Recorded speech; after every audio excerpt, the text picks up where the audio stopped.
मेरे Bachelorette party के दिन मैं बहुत खुश थी।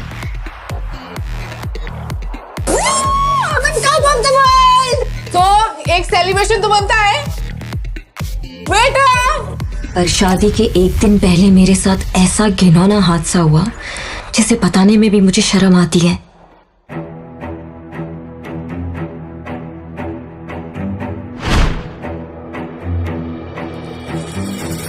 किसी ने मेरी ड्रिंक में नशीली दवाई डाल दी और बेहोश करके होटल रूम में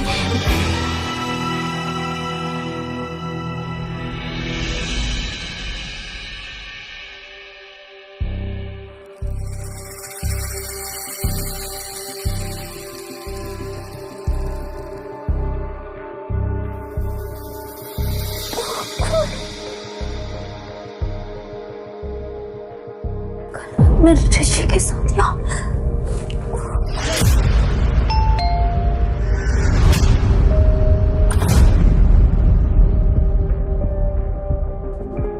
ऋषि, तुम बाहर कब गए? नव्या, तुमने क्या हालत बना रखी है? अच्छा, तुम्हारी बैचलर पार्टी खत्म हो गई होगी।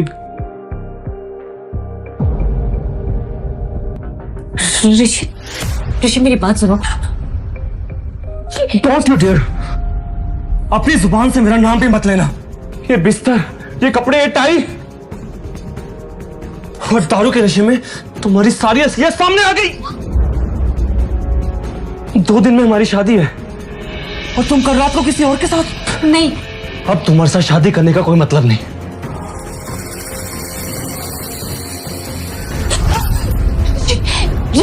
ऋषि मेरी बात सुनो। ऋषि प्लीज मेरी बात सुनो। ऋषि ने शादी तोड़ दी और चला गया। शादी का तोहफा।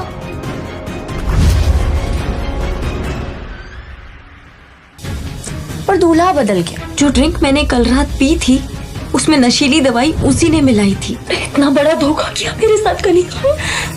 क्यों? क्योंकि मुझे ऋषि की साली नहीं घर वाली बनना है। और बात रही तुम्हारी, तो तुम्हें तो मैं कभी खुश नहीं रहने दूंगी।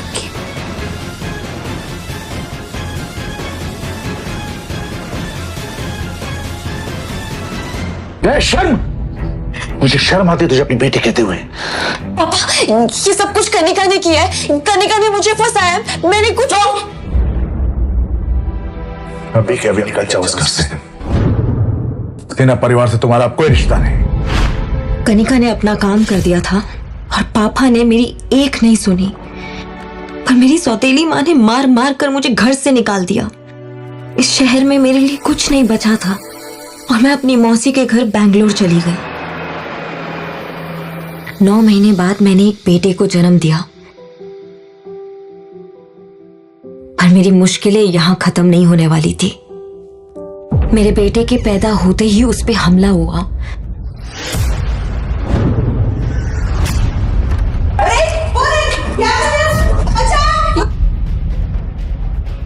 पर मौसी ने उसे बचा लिया। कौन था वो आदमी, आपको पता चला? वो आदमी कौन था ये तो नहीं पता, लेकिन वो ऐसे बड़बड़ा रहा था कि वो आपके बेटे का पिता है। इसका मतलब ये वही आदमी था जिसने उस दिन मेरे साथ होटल में। लेकिन कौन है वो?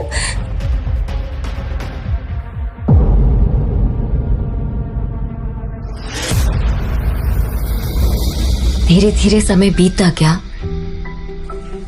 और मेरा बेटा आरफ मेरी जान बन गया। मैंने उसे ही अपनी दुनिया मानकर फिर से एक नई शुरुआत की। मैं अपने अतीत को भुला चुकी थी और आरफ पर इसका साया भी पड़ने देना नहीं चाहती थी। मैंने एक एंटरटेनमेंट कंपनी में जॉब शुरू कर दी। तभी एक दिन मम्मा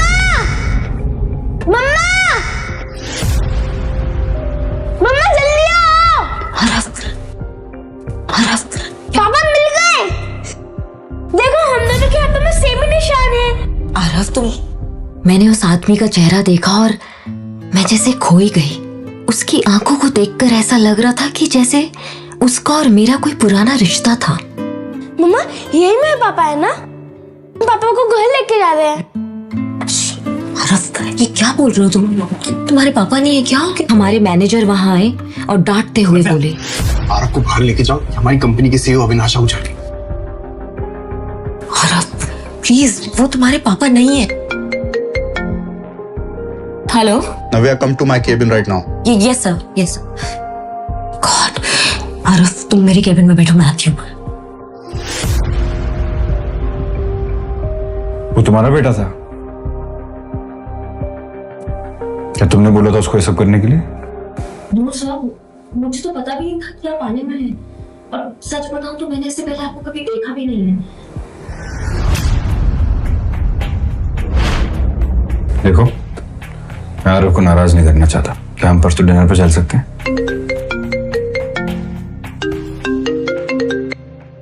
मैं ये सोचकर बहुत खुश हो रही थी कि ये मेरी जिंदगी की एक नई शुरुआत है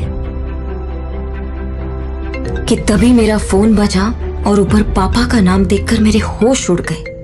6 साल बाद पापा ने मुझे फोन किया था। पापा वो बहुत बीमार थे और बस आखिरी बार मुझे देखना चाहते थे। मुझसे रहा नहीं गया और दूसरे ही दिन मैं आरफ को लेकर अपने शहर पहुंच गई। पर वहां जाकर जो हुआ वो देखकर मेरे पैरों तले जमीन ही निकल गई थी। पापा, नव्या!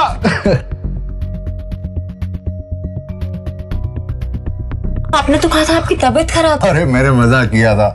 तुम्हारी सौतेली बहन कनिका की एंगेजमेंट है, इसलिए तुम्हें बुलाया। और उसके साथ साथ तुम्हारे लिए भी एक तोहफा है, हैं? आओ आओ आओ, कौन? बैठो, हैव समथिंग। मैं 1 मिनट में आया। आज कनिका की एंगेजमेंट थी, पर जब मैंने उसके दूल्हे का चेहरा देखा तो मेरे होश ही उड़ गए। वो मेरे मंगेतर ऋषि से शादी कर रही थी। आखिरकार उसने ऋषि को फंसा लिया था। तभी कनिका ऋषि के साथ मेरे नजदीक आई और बोली, तुम्हें शर्म नहीं आई? हमारी एंगेजमेंट में अपने इस नाजायज बच्चे को लेकर आई? खबरदार कनिका, अगर मेरे आरफ के बारे में कुछ भी कहा तो वो नाजायज नहीं है। नाजायज नहीं तो किसी राजा महाराजा का खून है। मैंने तुमसे कहा था ना, मुझे उस रात का कुछ याद नहीं है। मुझे नहीं पता उस रात क्या हुआ था। मुझे किसी ने फंसाया था। तुम बोल तो ऐसे रही हो जैसे तुमसे ज्यादा पवित्र लड़की इस पूरी दुनिया में नहीं है। पता है ऋषि, मैंने सुना है कि बैंगलोर में अपना खुद का घर खरीदा है। अब सोचो कितने अमीर लड़के को फंसाया होगा इसने। नव्या, मैं तुम्हारी जिंदगी सुधारने की कोशिश कर रहा हूं और तुम्हारे तेवर है कि कभी नहीं होते। मैंने तुम्हारे रिश्ते की बात की है, तुमसे किसी को मिलवाना है। चलो आओ। मिस्टर अहलूवालिया,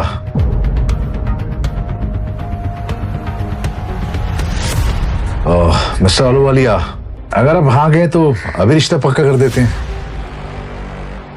मैंने उस अहलूवालिया का चेहरा देखा तो मेरे होश उड़ गए। उम्र में वो मेरे पापा से भी बड़ा था और उसको मैंने कई बार टीवी पर देखा था। वो औरतों को छेड़ने के मामले में कई बार जेल जा चुका था। मैंने पापा की ओर गुस्से से देखा और बाहर निकल आई। नव्या, चलो नव्या, तुम्हें तभी नाम की चीज है कि नहीं? कितना बुरा लगा होगा मिस्टर अहलूवालिया को। पापा, वो इंसान नहीं, वो राक्षस है। कितनी औरतों ने उस पर केस किया, फिर भी मुझे नरक में डाल रहे हैं। अरे वो पैसे वाले हैं और पैसे वाले को सब माफ होता है। तुम्हें उससे शादी करनी है बस, और बदले में। पापा बोलते बोलते रुक गए, पर मुझे उन पर शक हुआ। बदले में क्या पापा? बदले में तुम्हें अपनी माँ की केमिकल फैक्ट्री ऋषि के नाम करनी होगी, तभी कनिका की उससे शादी हो पाएगी। गॉड, बिल्कुल भी नहीं। वो फैक्ट्री किसी के नाम नहीं होगी मेरे जीते जी, और मैं इस बुढ़े अहलूवालिया से कभी शादी नहीं करूंगी।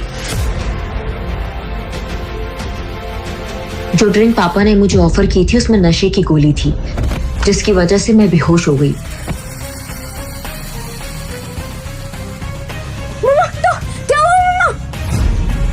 मेरी आंख खुली तो मैं अस्पताल में थी और आरफ मेरे साथ नहीं था। आरफ, आरफ,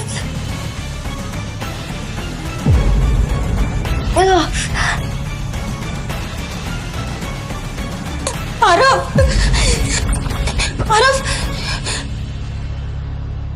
एक्सक्यूज मी, आपने मेरे बच्चे को देखा है क्या? छोड़ा।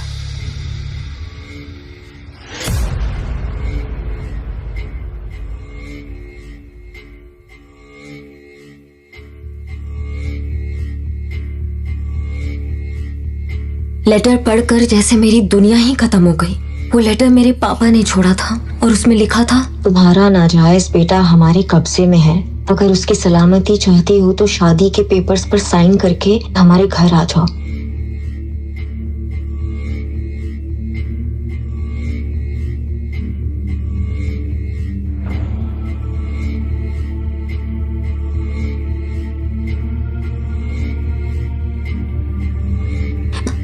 मैंने हिम्मत जुटाई, पर मैं इस शहर में किसी को नहीं जानती थी। तभी मुझे अविनाश आहूजा का ख्याल आया और मैंने उसको फोन किया। हेलो हेलो, मैं नव्या बोल रही हूँ अविनाश जी, मुझे आपकी हेल्प की जरूरत है। मेरे बच्चे आरव, उसको किसने किडनैप कर लिया है, प्लीज मेरी हेल्प कीजिए, प्लीज प्लीज। नव्या तुम बिल्कुल चिंता मत करो, आरव को कुछ नहीं होगा।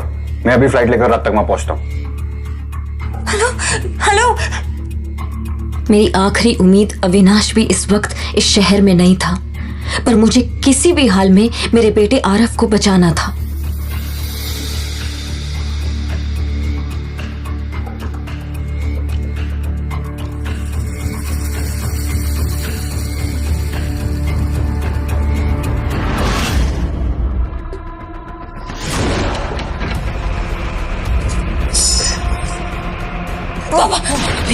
बिल्कुल भी चालाकी मत करना प्लीज। ये तो मेरे बेटे को बचाने के चक्कर में एक बेटी को अपने बाप पे गोली चलानी पड़ेगी। प्लीज पापा, बिल्कुल जल्दी आओ बेटा, मामा के पास आओ, जल्दी जल्दी आओ, जल्दी आओ।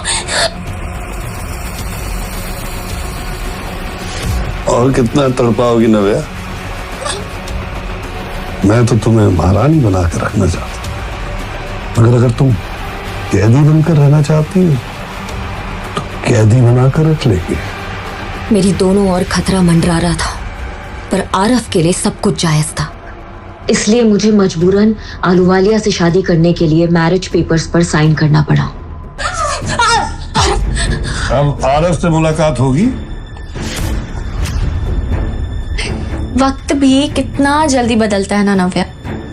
6 साल पहले तुम ऋषि के साथ थी और अब देखो तुम आलूवालिया के साथ। वैसे आलूवालिया की दूसरी बीवी कहाँ गई, किसी को कुछ नहीं पता। तुम जरा बच के रहना ना नव्या। तुम भी जरा बच के रहना करने का, क्योंकि ऋषि तुमसे शादी कर रहा है मेरी प्रॉपर्टी के लिए। कहीं उसको प्रॉपर्टी मिलने के बाद वो तुमको ना छोड़ दे। खबरदार नव्या, अगर ऋषि के खिलाफ एक शब्द भी बोला तो। सर, तुम्हें अपने बच्चे की जान की चिंता नहीं है, इसलिए इतना नाटक कर रही हो? मेरी बात ध्यान से सुन लो, आलू वाले से शादी करने में ही हम सबकी भलाई है। चलो। नहीं पापा, चलो चलो।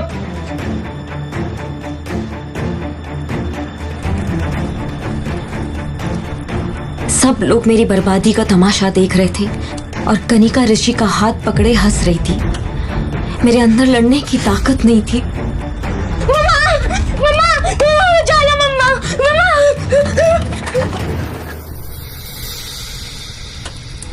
शादी के फेरे लेते हुए बस मुझे आलूवालिया की हवस भरी आंखें दिखाई दे रही थी।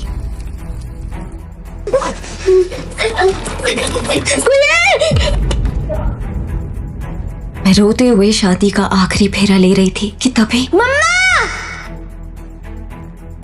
आरव!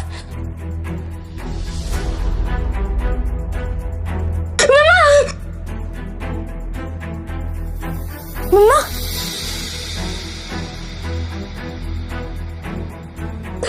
तुम ठीक है ना? हाँ? मम्मा, अब आपको शादी करने की जरूरत नहीं है। मुझे ये शादी नहीं करनी। ये क्या नाटक है नव्या? तुम्हारे बेटे को तुम जिंदा देखना चाहती हो या नहीं? बहुत हो गया, अब मैं आपसे बिल्कुल नहीं डरने वाली पापा, और मेरे बेटे को कोई छू भी नहीं सकता। आरव, जल्दी आओ। सब देख रहे हैं नव्या, लोग देख रहे हैं। अभी भी समझ जाओ, हमें बहुत भारी पड़ेगा। पहले तो मेरे बच्चे को किडनैप किया, फिर मेरी जबरदस्ती शादी करवा रहे हो, और अब अच्छा बनने का ढोंग कर रहे हो पापा। जी बड़ी बेइज्जती। Mister Sinha, the deal is of. Mister Ahluwalia, mister Ahluwalia, mister Ahluwalia. अरे बाप तेरा मेरी जिंदगी बनाने जा रहा था, बाप नहीं हैवान है आप, जो मेरी शादी इतने घटिया इंसान से करवाने जा रहे थे आप। अगर मैं हैवान हूं ना तो तुम मेरे को दूध में धूली नहीं हो। आप ठीक कह रहे पापा, मुझे तो इससे अपनी सौतेली बहन कहते हुए भी शर्म आ रही है। आपने इतना अच्छा रिश्ता ढूंढा था और इसके तेवर तो देखो। तू और तेरा बच्चा मेरे हाथों से बचोगे नहीं। अगर किसी ने उस बच्चे को हाथ भी लगाया तो मुझसे बुरा कोई नहीं होगा।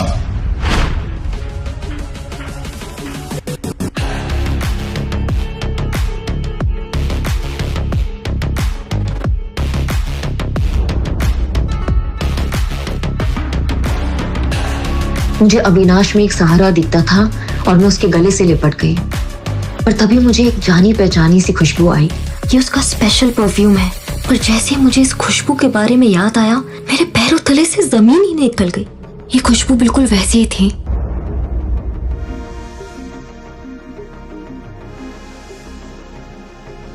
नव्या, क्या तुम मुझसे शादी करोगी अभी इसी वक्त? नव्या इससे पहले कि अविनाश के सवाल का जवाब देती, उसकी आंख खुली और उसने अपने आप को हॉस्पिटल में पाया। ये सब शायद दवाइयों का असर था जो उसे अजीब अजीब से सपने आ रहे थे। नव्या को समझ नहीं आ रहा था कि उसके साथ बीते दिनों क्या हुआ था। उसे कुछ अच्छे से याद नहीं आ रहा था। वो झट से उठकर बैठ गई और आवाज लगाई, आरव। पर उसने देखा कि उसके पास आरव नहीं था।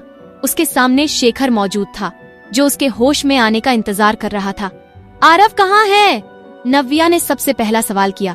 होश आ गया तुम्हें? कैसा फील हो रहा है अब? शेखर ने दबी हुई आवाज में पूछा।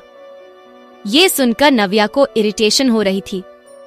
मैं जानती हूँ कि आपको मेरी लाइफ, मेरी हेल्थ और मेरे बेटे से कोई मतलब नहीं है, इसलिए ये दिखावा बंद करिए और बताइए कि मेरा बेटा आरव कहाँ है। ये सुनकर शेखर के चेहरे पर गुस्से की बजाय हंसी थी। मैं सच में तुम्हारी तबीयत के बारे में पूछ रहा हूँ। मुझे मेरे सवाल का जवाब चाहिए। मेरा बेटा कहाँ है? नव्या कमजोर कदमों से बाहर की तरफ जाने लगी, लेकिन आरव कहीं दिखाई नहीं दे रहा था। नव्या तुरंत शेखर के पास आई और उसे घूरते हुए पूछा, मेरा बेटा कहाँ है?